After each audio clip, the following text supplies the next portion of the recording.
마가복음 우리가 오늘 읽었습니다. 마가복음은 4개의 복음서 중에서도 가장 짧은 복음서입니다.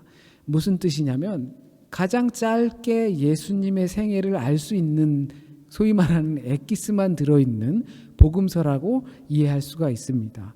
그런데 복음서, 이 마가복음을 좋아하는 사람들 중에서는 되게는 조금 라디칼하거나 조금 진보적인 그런 신학자들이 많이 있습니다. 마가복음은 다른 공관복음서랑은 다르게 예수님의 탄생 이야기가 없습니다. 그리고 내용이 매우 간결합니다. 그래서 어떤 분들은 이 마가복음이야말로 진짜 예수님의 이야기다. 다른 것들은 많이 살이 붙여졌다. 그래서 이 다양하게 등장하는 귀신을 쫓아내거나 병자를 고치거나 하는 것은 2000년 전 그때 시대 상황에서 조금 과장된 부분이 있거나 살이 붙은 것 또는 그 시대에 맞게끔 상상력이 추가되었다라고 평가하는 분들이 계십니다. 그래서 마가복음 16장에 보면 부활 이야기가 아주 짤막하게 나오는데요. 그 부분도 역시 추가된 것이 아니겠느냐라고 생각하고 또 그렇게 학술적으로 생각하시는 분들도 계십니다. 물론 마가가 이 마가복음을 기록할 때 이런 일들이 벌어질 줄 알고 기록했을지는 잘 모르겠어요. 그거는 잘 모르겠지만 그래서 이 마가복음을 이해하고 받아들이는데 여러 가지 해석들이 등장하게 됩니다. 그것을 이해하고 받아들이는 것은 내 개인의 문제도 되겠지만 그것을 읽고 나누는 공동체의 관심사도 될 것입니다. 그래서 오늘 본문 속에서는 그러한 특징을 가지고 세 가지 단락의 세 가지 이야기가 연이어서 나오게 됩니다. 베드로의 장모의 치유가 나타나고 그리고 많은 사람들을 치유하고 귀신을 쫓아내고 엑소시즘이죠. 귀신을 쫓아내는 거니까. 그리고 예수 그리스도께서 왜 이 땅에 오셔서 사역을 하시는지 그 이유를 이야기하고 있습니다. 먼저 첫 번째로 베드로 장모의 병을 고치는 장면이 등장합니다. 요즘은 괜찮지만 과거에 한 몇십 년 전만 해도 남자가 장모를 모시고 사는 것은 별로 흔하지 않았습니다. 부인의 어머니 모시고 사는 것은 흔하지 않았죠. 자기 어머니를 모시고 사는 건 흔한 일인데 근데 약 2000년 전에 베드로는 장모를 모시고 살았어요. 특이한 일이라고 볼 수 있겠죠.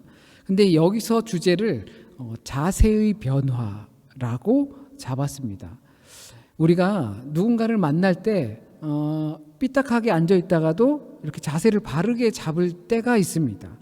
그건 예의 때문에 그럴 때도 있고요. 또는 그 사람이 나보다 조금 우위에 있는 사람일 때 보통 사장님을 만난다거나 아니면 높은 사람을 만나게 되면 자세를 그리고 옷을 바르게 잡고 대화를 합니다. 오늘 본문에선 그것을 치유로 이야기를 합니다. 예수 그리스도의 가장 큰 사역 중에 하나가 사람들을 고치는 치유 사역입니다. 베드로의 장모는 열병, 그 열병으로 누워 있었습니다. 보통 이제 전염병이라고 이야기도 하고요. 흑사병이라고 하기도 합니다.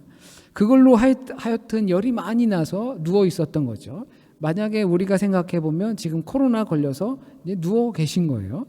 당연히 아프니까 누워 있겠죠. 얼마나 힘들겠어요. 고열에 시달릴 테고. 그러나 그녀에게 예수께서 가셔서 일으켜 세우셨습니다. 몸이 아파 누워있던 사람이 이제 더 이상 아프지 않게 된 것이에요. 그러니까 일어나서 바르게 앉을 수 있을 것이라고 우리는 생각할 수도 있겠지만 예수께서 그녀의 손을 잡고 일으켜 세우셨다는 것입니다. 자세가 누워있다가 일어서게 된 것이에요. 예수께서 손으로 잡아 끌어당기신 당기셔서 생긴 사건이에요. 예수께서는 병든 자들을 그렇게 만나시면 일으켜 세우십니다. 그게 예수님의 사역이에요. 누워있는 사람을 일으켜 세우십니다. 그 사람이 삐뚤어진 자세를 바르게 세우십니다. 물론 예수께서는 사람들을 치유하실 때 이렇게 만지시거나 잡아 끌어당기시거나 한 일도 있고 또한 말씀으로만 하셔서 치유하신 일도 있고 심지어는 말씀도 안 하시고 그 사람이 그냥 믿는 그 마음만으로도 집에 가봐라 낫을 것이다 라고 치유하는 사역들도 있습니다. 이것은 손이 만지고 안 만지고를 떠나서 예수 그리스도의 접촉을 뜻합니다. 신체적 접촉이 아니라 어떻게든 그를 만났다라는 것입니다. 그것이 사건이 된 것이에요. 어떻게든 접촉이 있었던 이들은 예수 그리스도가 끌어당김을 그것을 받게 됩니다. 이것이 치유의 시작이고 예수께서 일하시는 사역의 중심이에요. 예수를 만난 사람들, 어떻게든 접촉이 있는 사람들, 그러한 사람들은 그들의 자세가 바르게 세워진다는 것입니다. 그래서 주님을 만난 사람들은 변할 수밖에 없습니다. 질병이 떠나갔고 자세가 바뀌었습니다. 이것이 주님과 접촉한 사람들에게 나타나는 결과입니다. 요즘은 바이러스 걸린 사람들과 접촉하면 바이러스가 당연히 가겠지만 마스크도 안 쓰고 이렇게 방어책이 없는 상태에서 만나면 당연히 바이러스에 전염이 되겠지만 그와 같은 것이에요. 예수를 만나고 예수를 접촉한 사람들은 그와 같은 결과가 나타납니다. 우리가 만약 주님과의 접촉이 있었다면 우리의 자세는 바뀔 수밖에 없습니다. 그리고 우리의 가지고 있었던 질병들은 나아질 수밖에 없는 것입니다. 그것이 결과이기 때문입니다. 우리의 자세와 태도와 생각이 주님을 만나게 되면 변하게 됩니다. 우리의 에너지가 비관적인 생각 또는 패배주의적인 생각, 나는 안 돼 라는 것에 소비했다면 하나님의 통치와 다스림을 위해 사용되게 된다는 것입니다. 우리가 가지고 있는 젊음의 에너지 또는 지적인 에너지, 이러한 것들을 소모해버리는 것이 아니고 하나님의 나라와 하나님의 일을 위해서 사용한다는 것입니다. 물론 자세가 바뀌고 우리의 태도가 바뀌는 것은 그 순간뿐일 수도 있습니다. 하지만 그것이 성장해 가는 것이고 성숙되어져 가는 과정이라 생각합니다. 그러므로 우리의 삶의 자세와 태도가 변하기 위해서 물론 그때뿐일지 모르지만 주님과의 접촉이 잦아져야 한다는 것이죠. 그 경험이 생기면 우리는 조금씩 느릴지 몰라도 아주 작을지 몰라도 우리의 삶에 변화가 생긴다는 것입니다. 그러므로 그것을 위해 우리는 간구해야 하는 것입니다. 그 자세의 변화의 결과로 우리가 그렇게 되면 심지어 자세만 바뀌고 생각만 바뀌는 것이 아니라 태도만 바뀌는 것이 아니라 임하는 자세만 바뀌는 것이 아니라 일어나서 그 일행을 위해 수종든다는 사실입니다. 베드로의 장모가 일으켜 세워졌어요. 주님을 만나서 일으켜 세워졌어요. 병이 고쳐졌어요. 치유의 예수님을 만난 결과로서 병이 나았어요.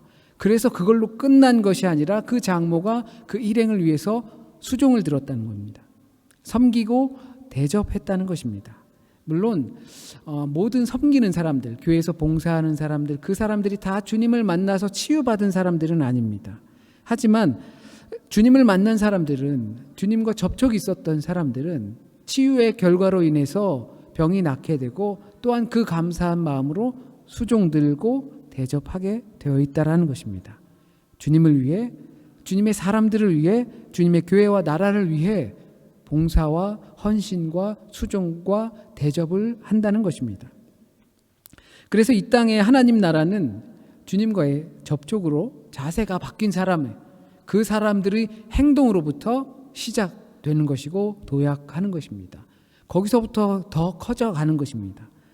하나님의 나라라는 개념은 여기서 조금 잡을 수가 있는데요. 하나님의 나라, 천국과는 다른 것입니다.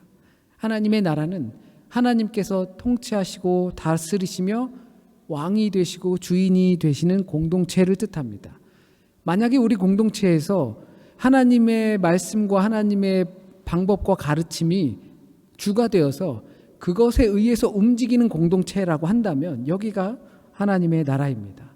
이것은 이 하나님의 나라는 제도, 이것을 뜻하지 않습니다. 중세나 그때처럼 교황이 이 나라를 다스리고 종교가 나라를 다스리고 많은 사람들 위에 군림하는 그러한 세상은 있을 수 없습니다. 교회가, 하나님의 말씀이 어떤 위치가 높아지고 권위를 회복한다는 것은 교회가 가지고 있는 정신, 그리고 하나님의 법이 사람들, 우리의 마음의 자리를 잡아서 우리를 차지하고 우리의 생각을 지배하고 그 생각으로 아웃풋이 되는 것입니다. 그래서 사람들의 자세가 변하고 행동으로 나아가게 되는 것입니다. 하나님의 나라, 하나님의 다스림은 우리의 마음속에서 그 하나님의 법이 제일 먼저가 되는 것입니다. 이렇게 말하면 차라리 중세로 돌아가는 게 나을지도 모르겠다라고 생각할 수 있어요. 그때가 편하지. 중세, 교황이 나라를 통치하면서 그 법으로 군림해서. 그러나 우리는 이 예수 그리스도의 사역을 통해서 이 땅, 더 이상 그 과거로 돌아갈 수 없는 미래로 돌아갈 이 시대에서 예수 그리스도의 사역을 통해서 더 좋은, 더 큰 희망을 보게 되는 것입니다. 예수 그리스도와 우리가 접촉하고 그의 만지심을 경험하게 되면 우리는 섬기고 수종들고 대접하는 일을 하게 되기 때문입니다. 그렇게 하면 그 우리의 공동체 안에선, 적어도 우리 공동체 안에선 하나님의 나라가 시작되고 도약되고 형성되는 것입니다. 이것이 구원받은 이들에게 하는, 구원받은 사람들이 하게 되는 행동입니다. 우리에게 치유라는 것은 끝도 없이 필요하겠지만 하나님의 나라는 그렇게 자세가 변하고 수종드는 행동으로 의해서 도약됩니다. 이제 두 번째 치유가 등장합니다. 해가 저물었어요. 그리고 많은 사람들이 문 앞에 모였습니다. 이것은 유대인들의 안식일이 끝난 것이에요. 안식일 날 나왔으니까요. 회당에서 무리들이 나와서 베드로의 집에 들어갔어요. 그러다가 해가 다시 저물었어요. 그것은 안식일이 끝났다는 것을 뜻합니다. 그래서 이제 안식일이 끝났기 때문에 우리의 행동들이 자유로워졌어요. 자신들이 할 일들을 할 수 있게 되었어요. 그래서 많은 사람들이 회당에서 있었던 일들을 기억하고 베드로로 간 예수를 보고 쫓아오게 된 것이죠. 그리고 주님의 접촉이 필요한 이들이 병이 나았어요. 구원함을 받았고, 그러나 그들이 구원함을 받아서 베드로의 장모처럼 어떤 결과를 행동했는지는 나와 있지 않아요. 다만 예수께서 거기서 귀신들을 내쫓으시고 하신 사역이 한 가지 있습니다. 그것은 귀신들에게 말을 하지 못하게 한 것입니다. 이것은 하나님의 아들의 권위를 보여주는 것이죠. 하나님의 아들, 메시아, 구원자로서의 권위입니다. 귀신의 입을 막았다는 것입니다. 그건 예수께서 그와 같은 권능이 있다는 것이죠. 누가 너 말하지 마 한다고 길에서 만난 사람이 그런다고 해서 우리가 말 안 합니까? 그 사람이 무슨 권위가 있다고 나한테 그런 말을 하겠습니까? 예수께서는 그러한 권능이 있었다는 것입니다. 귀신이 말 못하게 하는 능력이 있으신 겁니다. 하나님의 말씀은 창조이고 또한 생명이고 영원인데, 반면 귀신의 말은 파멸이고 붕괴이고 죽음이고 상처입니다. 그 자리에서 귀신을 내쫓고 귀신이 말하지 못하게 하신 것입니다. 엑소시즘이니까 귀신을 쫓아내는 거니까요.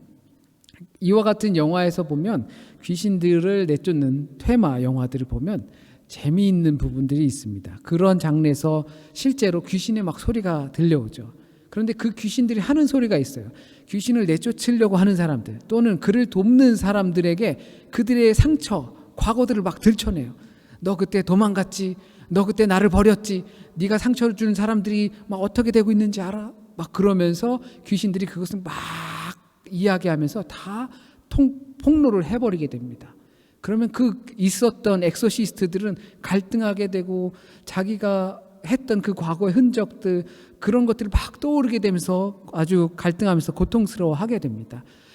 그와 같은 장면이라고 볼 수 있겠죠. 주님께서는 그에게 말하지 못하게 하신 겁니다. 우리는 그런데 이와 같은 장면을 쉽게 접하지 못합니다. 저도 이 귀신 들린 사람이 말하는 것을 직접 보지 못했습니다. 무당들이 접신해서 이것을 말하고 하는 것을 무당한테 가봤어야 알죠. 보질 못했어요. 근데 비디오로 이렇게 본 거는 있지만, 간질 걸린 사람들이 막 쓰러지고 그런 것은 봤지만 그런 것을 직접 보지는 못했어요. 가끔 어떤 영빨이 좋다고 하는 사람들이 지금 막 무슨 말씀을 하신다고 그러면서 막 무슨 말을 이렇게 직통 계시를 받아서 전하죠.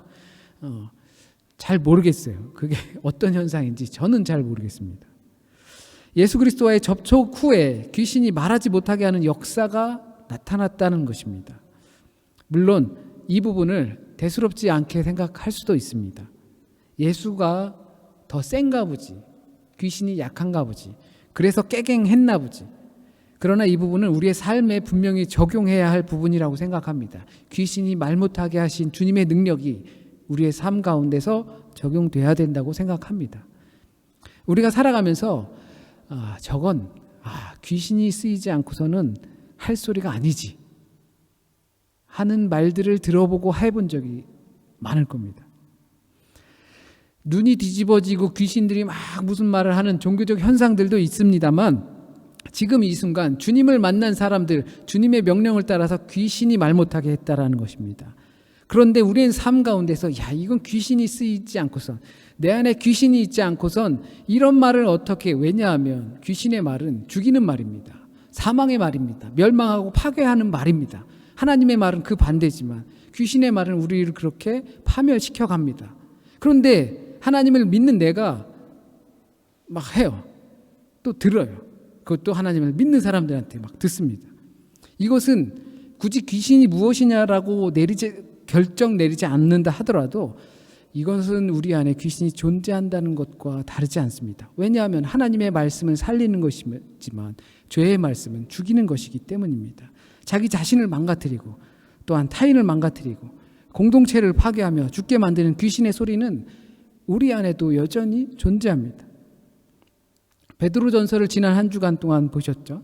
그 가운데 누구든 말을 하려는 자들은 하나님의 말씀을 한다고 생각하고 말을 해라 라고 베드로가 공동체 안에서, 믿는 사람들 관계 안에서 충고를 합니다. 정말 무서운 말씀이죠. 그러지 않을 거면, 귀신의 말 같으면 말을 하지 말라는 것입니다. 그런데 이와 같은 정말 사람을 죽이고 공동체를 파괴하고 멸망하게 만들고 좌절하게 만드는 그런 귀신의 소리, 또는 귀신이 사막이나 어둠컴컴한 곳, 저 지옥, 흉측한 곳에만 존재하는 것이 아니라 회당에, 그리고 회당과 가까운 곳에 있었다는 것입니다. 거기서 예수께서 귀신을 내쫓으셨기 때문이에요. 귀신이 막 가시덤불이나 불 속에 있었던 것이 아니라 예배드리는 회당 가운데 있었다는 것입니다. 거룩해야 할 처소에 무엇으로 인해 그 귀신이 있었겠습니까? 우리의 거룩함을 회방놓기 위한 것입니다. 우리가 하나님의 자녀 되는 길을 방해하기 위해서 있던 것입니다. 죄를 짓게 하기 위한 것이죠. 말의 죄, 눈의 죄, 생각의 죄, 마음의 죄, 행동의 죄를 짓게 하여서 하나님께서 주신 우리의 생명을 파괴하고, 그리고 상처 입히고, 그리고 뒤에 돌아서 버리게 만들고, 그리고 우리를 단절시키게 하려고 그 귀신은 이곳에서도 있어서 우리의 눈과 마음과 생각과 행동을 계속 죄를 짓게 하려고 한다는 것입니다. 가장 거룩해야 할 곳, 가장 아름다워야 할 모임, 가장 사랑스러워야 할 시간에 그런 일이 회당과 그리고 그 근처, 아니 어느 곳에서든 귀신은 그와 같은 일들을 한다는 것입니다. 거룩한 곳에 귀신이 있다는 거죠. 하나님의 말씀이 선포되는 곳에, 예배드리는 사람들의 마음에 기뻐 찬양하는 곳에, 고상한 기도의 언어가 있는 곳에 귀신이 있고 귀신에 물든 자들이 있습니다. 고상한 언어를 한다고 해서 우리가 하나님의 말을 하는 것이 아니라는 것, 우리는 너무나 잘 압니다. 말씀이 선포되었으나 그것은 삶의 능력이 없는 그냥 종교 형식에 불과하고 그렇게 전락해버린 경우가 얼마나 많습니까? 하나님의 사랑이 우리를 구원한다고 말은 하지만 하나님의 사랑을 종교적으로 전락시켜 버렸습니다. 그러나 주님께서는 그 귀신이 말하지 못하게 했다는 것입니다. 그렇다면 주님을 만난 우리들은 우리 안에 있는 귀신들이 말하지 못하게 하는 치유의 결과가 나타나야 하는 것입니다. 그런데 방법이 문제예요. 하나님의 능력의 손길은 우리의 삶의 환경이나 자아에서 귀신이 말하지 못하게 합니다. 그런데 우리는 그것을 우리가 가지고 있는 자신의 능력으로 하려고 하는 경우가 대부분입니다. 안간힘을 써서 노력합니다. 좋은 말 하려고, 좋은 행동하려고, 좋은 마음 품으려고 많은 노력을 하고 생각하고 또 실패하기도 하고 또 이러면 안 되지. 물론 그래야 합니다. 그러나 그것은 근원적인 해결 방법이 아닙니다. 하나님의 만지심과 치유하심이 우리에게 있어야 합니다. 그렇게 되면 하나님의 능력이 우리로 하여금 귀신의 말을 못하게 한다는 사실을 알아야 합니다. 내가 이것을 지켜야지 하는 것이 아니라 지킬 수 있게 주님 저와 동행해달라고 간구하는 것입니다. 방법을 제가 모릅니다. 방법을 가르쳐 주세요 라고 하는 것입니다. 그러면 이미 시작을 한 거니까 시작은 반이래잖아요. 그러면 성공적인 시작이 아닐까 생각합니다. 우리는 내가 안간 힘을 써서 노력하는 부분들이 많이 있었어요. 그런데 많이 실패했어요. 근데 그 방법이 틀렸기 때문에 그런 거예요. 내 힘으로 내 능력으로 하면 실패밖에 되지 않는다는 것이에요. 우리 성경을 통해서 사람의 능력으로 된 것은 다 실패했다는 것을 지금 구약 성경 보면서 너무나 잘 알잖아요. 성경을 읽으면서 종종 느끼는 것이고 설교를 하면서도 종종 느끼는 것인데 방법에 대해서 이야기를 해주고 있지는 않습니다. 구약에서는 오히려 편해요. 방법을 정해주고 있어요. 이런 죄를 졌다? 그러면 이렇게 하면 너의 죄가 없어질 것이다. 이것은 중세시대에도 마찬가지예요. 네가 이런 죄를 졌다? 그러면 이렇게 하면 너의 죄가 씻겨진다. 그러나 교회와 신약시대로 넘어오게 되면 그렇지 않아요. 더 사랑하래요. 그 사람을 더 품어주래요. 미워하지 말래요. 겸손하래요. 왜냐하면 더 이상 그 구약의 방법 그것으로는 안 되기 때문입니다. 그런데 문제는 그걸 이제 어떻게 더 품고 어떻게 더 겸손하고 어떻게 더 사랑해야 하는지 그 방법을 모른다는 데 있습니다. 당연히 해야 한다는 것은 알지만 그러니까 그걸 어떻게 해야 하는지 모르기 때문에 우리가 많이 실수하는 거죠. 결국 답은 간단합니다. 우리가 하나님의 공동체로서 그냥 더 사랑하는 것입니다. 그리고 우리의 마음속에서 미움이 생기고 귀신의 말이 나올 것 같을 때 하나님 방법을 가르쳐 주세요. 더 사랑할 수 있는 방법을 가르쳐 주세요라고 저희를 정말 상처받았거든요. 근데 그 상처받은 걸 돌려주면 안 되잖아요. 내가 너무 잘 알겠는데 그걸 어떻게 해야 될지 가르쳐 주세요. 그것이 시작이에요. 제가 귀신의 말을 하지 않게 성령님 내주하여 주세요. 간구하는 겁니다. 이게 가장 중요한 일이고 큰 시작입니다. 우리가 귀신이나 하는 행동과 말 그리고 사상을 버리고 싶어도 그 방법을 모를 때 이렇게 간구해야 합니다. 우리가 예수께서 가르쳐 주신 말 구하라, 두드리라, 찾으라. 그러면 주실 것이고 열릴 것이고 찾을 것이다. 내가 뭐 갖고 싶을 때만 그 말씀 쓰시면 안 돼요. 내가 뭔가를 구하고 싶을 때만 그 말씀 쓰시면 안 돼요. 이와 같은 상황에 이와 같을 때 쓰라고 주님께서 해주신 말이에요. 그러면 내가 너에게 성령을 주시지 않겠느냐? 아버지와 같은 마음으로 우리에게 주시지 않겠습니까?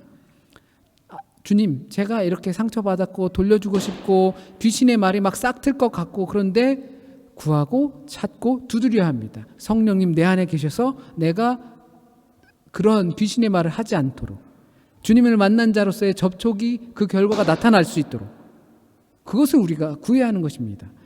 월급 많은 거 이렇게 자꾸 구해도 좋은데요. 그것만 구하지 말라는 겁니다. 정말 구할 걸 구하라는 거죠.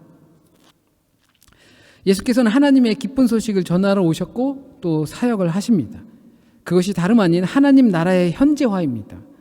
하나님의 다스림이 그리고 그것이 지금 장소, 지금 이 시간에서 이루어지게 하는 이유이고 그것이 예수님의 사역의 목적입니다. 새벽에 한적한 곳으로 기도하러 가셔서 기도하시는데 그 길을 몇몇이 따라 나섰습니다. 여기서 한적한 곳이란 광야라는 에레모스의 뜻과 동일한 뜻입니다. 사실 예수께서 기도하셨다라는 것은 뭐 당연한 것이니까 중요한 내용은 아니라고 생각합니다. 여기서 중요한 부분은 몇몇이 따라갔다는 것입니다. 따라갔다는 건 그냥 주님 어디 가시나 이렇게 추종했다는 것이 아니라 아, 왜 자꾸 돌아다니시나? 사람들이 찾고 있습니다. 데리러 가는 거예요. 빨리 오세요. 지금 난리가 아니에요. 지금 그 보여주신 사역 때문에 사람들이 잔뜩 모였습니다. 지금 우리 집 앞에 막 문전성 씨라고 하네. 난리가 났습니다. 빨리 오세요. 데리러 간 거예요. 왜냐하면 사람들이 거기 많이 기다리고 있으니까요. 그런데 예수께서 이렇게 말씀하십니다. 이제 우리 다른 마을로 가자. 내가 이를 위해서 왔다. 전도라고 표현되어 있지만 전파하러, 복음을 전하러 다른 마을로 가서, 다른 회당에서 가서 이 복음을 전해야 되지 않겠느냐. 예수께서는 하나님의 복음을 전하기 위해서 오셨지, 그것을 예수를 만나는 사람들 접촉으로 인해서 그 사람들의 자세가 바뀌어서 행동으로 나오게 되고, 그래서 귀신의 말을 하지 않게 되는 역사가 일어나게 하기 위해서 있는 것이지 머물기 위해서 오셨다는 것이 아닙니다. 전파하여 그 하나님의 나라가 지금 있는 곳에서 치유되고 그 결과로 행동하고 귀신의 말을 못하게 하기 위해서 오셨다는 겁니다. 그와 접촉이 있어야 그와 같은 하나님의 나라가 시작되고 점프하게 되기 때문에 예수께서는 한 자리에 머물러 계실 수 없었습니다. 하나님의 나라가 그분과 접촉하고 만남을 가진 이들이 회복되고 치유되고 생명을 얻어 하나님의 다스림이 현재가 되는 삶을 위해서 오셨습니다. 내일 그렇게 살지가 아니라 오늘 그렇게 사라지게끔 하기 위해서 그렇게 분주하게 다니신 것입니다. 그 이유는 어제나 오늘이나 내일이 되어도 변하지 않는 사실입니다. 오늘날 우리도 그 사실을 깊이 새겼으면 합니다. 우리도 역시 주님과 접촉이 필요합니다. 접촉한 사람들은 변화가 있기 마련입니다. 치유가 생기고 자세가 바뀌고 그리고 행동이 바뀝니다. 귀신의 말을 그치고 일어서고 수종들게 됩니다. 이것이 하나님 나라, 곧 하나님의 통치와 다스림의 시작입니다. 내 손으로 일구는 나라가 아닙니다. 접촉한 이들에게서 나오는 결과입니다. 그러므로 우리는 그것을 간구해야 합니다. 주님과의 접촉이 있게. 그 접촉이 있은 내가 성령님 내주하여 주셔서 그것을 두드리고 찾고 간구하여서 우리의 삶에서 현재로 나타날 수 있게 우리는 주님께 간구해야 합니다. 저와 여러분의 곳곳을 주님께서 그렇게 잡아주시고 일으켜 세우시고 귀신의 말을 못하게 하시고 더불어 함께 복음을 전하기 위해 떠날 수 있기를, 이곳을 나가 그리고 우리의 집 문을 열고 나가 그 나라의 시작과 도약을 알릴 수 있길 진심으로 소원합니다. 기도드리겠습니다. 주님, 오늘도 우리를 만져주십니다. 우리의 손을 잡고 일으켜 세우십니다. 주님을 접촉한 자로서 우리의 자세를 바로잡게 하시고 또한 바로잡은 자세로 주님을 위해, 주님의 나라와 교회를 위해 행동하고 수종들고 대접할 수 있게 인도하여 주세요.